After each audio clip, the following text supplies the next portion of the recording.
안녕하세요. 저는 비교적 굉장히 이성적인 사람에 속합니다. 제가 좋아하는 심지어는 이재명 지사에 대해서도 비판할 것은 비판하고 여지껏 지냈습니다. 그런 점에서 제가 세부적으로 어떤 면에서 지금 마음에 안 드는 점이 있는데 그것은 이렇게 전체적으로 볼 때는 이재명 지사 입장으로서는 어쩔 수 없는 부분이 있을 것 같아서 언급을 하지는 않겠습니다. 근데 제가 오늘 언급하려는 것은 들쥐떼, 레밍, 쥐돼지 이런 단어들을 생각하면서 과연 이 들쥐떼로 만드는 조직은 누가 돈을 댈까? 이것에 대해서 좀 생각해 보려고 합니다. 가령 여러분이 생각하시는 선에 가까운 그런 조직이 만약에 유시민 조직이라고 볼 때 김어준을 위시해서 그런 조직들이 있잖아요. 조국을 비호하고 이런 조직. 그런 조직이 있다면 또 그 반대편에는 태극기 부대가 있죠. 막말을 막 하는 그런 사람들의 모임이고 보통 정상적인 사람이 볼 때는 이거는 진짜 감정이 지나치다 라는 생각을 하게끔 하는 그 태극기 부대. 그런데 그 배후에 돈을 분명히 누가 대고 있을 거라는 생각을 저는 하게 됩니다. 현실적으로 볼 때. 가령 세월호 문제를 해결하려고 막 애를 썼을 때 젊은 일베를 동원해가지고 피자 파티를 막 하고 말도 안 되는 짓을 했잖아요. 근데 일베 성향을 젊은이들한테 일으켜야 된다고 말한 사람이 유석춘이었는데, 현재 유석춘이 다시 연세대 교수로 지금 다시 강의를 하게 됐어요. 도대체 이런 상황에 지금 와 있는 겁니다. 그러면 가장 삼성이 돈이 많기 때문에 전 세계의 영향력도 크지만 한국의 영향력이 커서 삼성 왕국을 만든다. 특히 이제 정치적으로 그렇게 강한 힘이 됐기 때문에 태극기 부대도 후원을 하고 심지어는 그 피자 파티를 연 돈도 거기서 나왔다는 말이 더 설득력이 있었고요.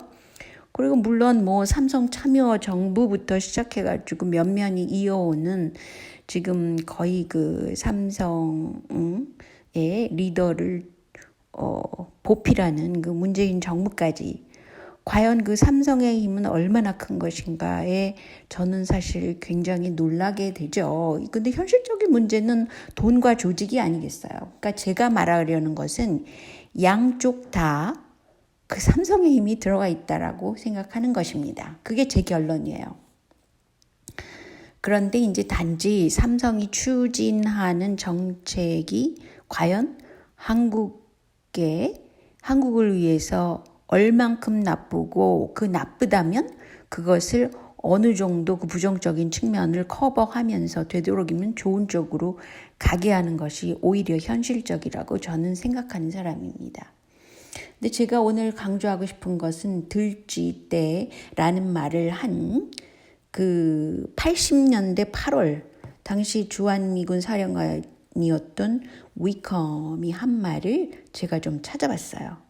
뭐라 그랬냐면 한국인의 국민성은 들쥐와 같아서 누가 지도자가 되든 그 지도자를 따라갈 것이며 그래서 한국인에게는 민주주의가 적합하지 않다라는 말을 했어요.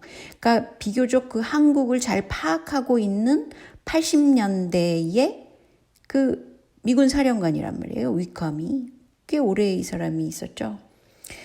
그런데 이제 이것은 한국이 인적 조직을 굉장히 중시를 하고 이 옆 사람이 무슨 말을 하면 거기 따라가는 귀가 솔깃한, 귀가 굉장히 여린 그런 문화를 갖고 있다는 거예요. 그러니까 보통 사람이 생각할 때는 권위주의 문화가 단지 조선시대의 유교 문화다 이렇게 생각하는데 제가 볼 때는 현실적으로 볼 때 지금 한국은 옆집 사람이 뭐를 하거나 또는 그 친구가 뭘 하면 따라간다든가 뭐 이런 식의 그 인적 관계에 끈끈이 얽혀 있는 그런 문화를 계속 갖고 있는 건 사실입니다. 그래서 가령 예를 들어 보세요. 정치적으로 태극기 부대 할아버지가 자기 그 친구한테 계속 이 유튜브를 들어봐 뭐 그러면서 그런 식으로 선동을 할 거 아니에요. 그리고 마치 자기는 굉장히 한국을 위해서 애국하는 것처럼 그 박근혜의 조직으로서 자부심까지 느끼고 그럴 수도 있다고 봐요. 그런데 그 조직의 돈을 과연 누가 대고 있을까? 그거는 이제 제가 궁금하다는 거죠. 그리고 또 거꾸로 보면 유시민 조직도 그래요. 굉장히 제가 보기에는 이성이 마비된 그런 언어들을 굉장히 많이 사용하면서 그 조직을 운영하고 있거든요. 그리고 거기에 과연 들어간 돈은 그 어디가 출처일까? 이것도 굉장히 의문시 될 수 있잖아요. 근데 과연 80년대 이런 말을 했단 말이에요. 위컴이. 당시 이 말을 해가지고 뭐 사람들이 자존심이 상해서 뭐 들불처럼 이거에 반발을 심이 나타나죠. 당연히. 자존심을 꺾는 거잖아요. 그렇긴 하지만 이 사람이 이 말을 잘못했죠. 들쥐라는 말을. 그렇지만 한국의 국민성 이런 말을 했기 때문에 그때 굉장히 이 사람이 한국의 자존심을 건드렸다는 거죠. 한국민의 자존심. 그렇지만 문화적으로 이렇게 지금 흐름을 볼 때 그리고 현재 태극기 부대와 유시민 조직이 동시에 이 작동을 하고 있단 말이죠. 이 상황을 볼 때는 저는 이 사람이 국민성이라는 말을 빼고 한국의 그 문화에 이런 게 있다라고 굉장히 그것을 합리적으로 얘기를 했다면 설득력이 있다고 봅니다. 그렇다고 물론 제가 뭐 이런 주한 위군 사령관을 비호하려는 것이 전혀 아닙니다. 여러분이 이걸 한번 아셔야 돼요. 내부자들이라는 영화가 있답니다. 거기에 뭐라 그랬냐면요. 어차피 대중들은 개돼지입니다. 적당히 지저대다가 알아서 조용해질 것입니다. 이 영화가 최근 영화라고 그러는데요. 저는 보지는 않았습니다. 그런데 이 개돼지라는 말을 유시민이 쓴 거를 기억하세요? 그러니까 얼마나 민중을 선동하는 사람 자체의 자세가 지금 현재 어떻게 정신적인 구조가 돼 있는지 알 수 있는 것입니다. 근데 여러분들은 국민성이 들쥐가 같다라는 말을 주한미군 사령관 위컴이 했다 그래서 그때 들불처럼 자존심을 건드렸다 그래서 일어났지만 강준만 씨의 칼럼이 한때 굉장히 잘 나갔었잖아요. 2006년도입니다. 5월 달에 이분이 상당히 객관적인 생각을 많이 하는 분이고 특히 문화에 대해서 관심을 많이 갖고 있는 그런 분이라고 저는 당시에 생각을 했었는데요. 제가 찾아보니까 들쥐떼 근성과 레밍 기질의 사이에 대해서 썼더라고요. 그런데 강주만이 그 당시에 얘기했을 때 또는 유시민이 개돼지론에 대해서 얘기를 한 게 제가 기억이 나요. 근데 그랬을 때 사람들이 어떻게 반응을 했을까? 한번 생각해 보세요. 그리고 내부자들이라는 영화에 그런 멘트가 나왔을 때 많은 사람들이 어떻게 생각을 했을까? 그런데 말이죠. 김학철이라는 도의원이 있답니다. 자한당 출신이고요. 이 사람이 세월호의 국민들을 보고 레밍 들쥐라는 막말을 했다고 그래요. 그랬다가 또 이게 일파만파로 파문이 일고 그 당시에도 그랬죠. 그러니까 진보라고 소위 얘기들을 하시는 분들은 이 들쥐 발언을 자한당이 했다 그러면 막 들고 일어납니다. 근데 본인들이 지금 어느 상태에 있는지를 잘 이해를 못 하시는 것 같아요. 제가 볼 때는 그렇습니다. 왜냐하면 한 예로 드루킹과 유시민은 굉장한 가까이 있는 사이였잖아요. 첫 작품, 드루킹이 킹크랩으로 만든 첫 작품이 유시민 총리라는 것입니다.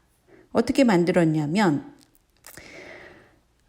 경공모를 통해 가지고 그 회원들이 수작업을 해가지고 뭐 했는데 그 더 큰 힘을 보여주기 위해서 매크로를 개발했고 그게 이름이 킹크랩이라고 합니다. 그런데 이 매크로를 킹크랩의 위력을 검증하기 위해서 유시민 총리를 네이버 실시간 검색 순위 1위에 가도록 일부러 한 것입니다. 근데 물론 이것은 2018년 7월에 있었던 그런 기사예요. 물론 박근혜도 댓글 작업을 했죠. 심지어는 이명박도 댓글 작업을 했죠. 하나는 뭐 국정원을 통해서 했고 뭐 하나는 그 무슨 목사 조직인가 뭐 그걸 통해서 또 했고 그런데 이것을 정화시키지 못하면서 말이죠.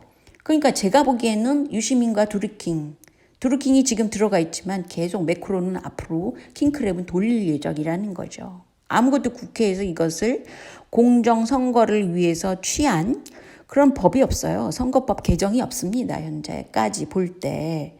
그리고 수개표 하자 이런 것을 얘기한 모든 국회의원들은 지금 사장됐습니다. 하나씩 잘려나갔죠. 그리고 유시민이 어떤 사람이에요? 경선 부정까지 한 사람이잖아요. 5억만 사건. 기억하시죠? 그리고 그런 사람이 말이죠. 어떤 말을 했냐면 유 작가로 변신을 한 거죠. 유 작가. 나경원이 의혹 제기를 했나 보던데 말이죠. 민주당에서 조직적으로 매크로 같은 장치를 돌려서 여론 조작을 했다라고 이제 나경원이 얘기를 했답니다. 근데 뭐 나경원을 제가 좋아하는 사람은 전혀 아닙니다만 의혹 제기를 할 수는 있는 거 아니겠어요? 이 사람이 바보는 아닌데.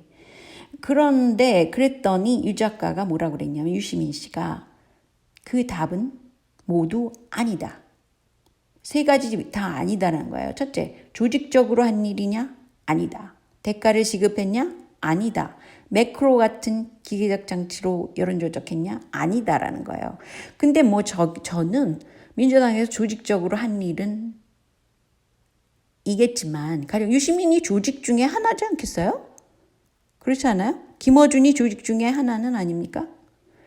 뭐 그런데 아니라는 거죠. 대가를 지급했냐? 아닐 수 있지만 간접적으로 지급이 되고 있죠. 뭐 방송국을 운영한다든지 뭐 이런 것들 다 그런 거 아닙니까? 그리고 특히 제가 유튜브에서 이렇게 보면은요, 삼성 쪽에서 굉장히 뭐 한국이 지금 잘 나가고 있다, 뭐 대기업이 뭐 어떻게 돼가지고 잘 나가고 있다. 사실입니다, 이것은. 왜냐하면 한국이라는 것이 중진국이었을 때 말이죠. 굉장히 그것을 너무 큰 힘으로 그 세계적으로 뻗어나가기 때문에 이거를 어떻게 하면 일본 우익 쪽에서 그것을 누르기 위해서 세계적인 로비력을 활용을 했던 것이라고 봅니다. 그래서 한국이 기존에 갖고 있는 그 기술력은 더 큰데 그것이 눌려져 있었다는 거죠.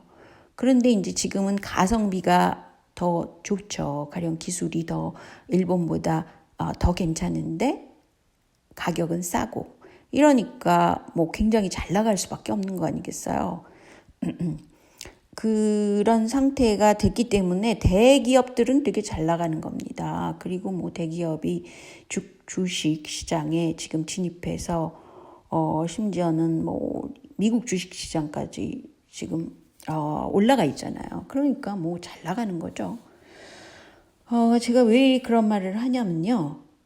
그러니까 한국의 지금 전체적으로 봤을 때는 뭐 GDP가 올라가고 뭐 이런 식으로 겉보기는 굉장히 잘 나가는 겁니다. 지수로서는.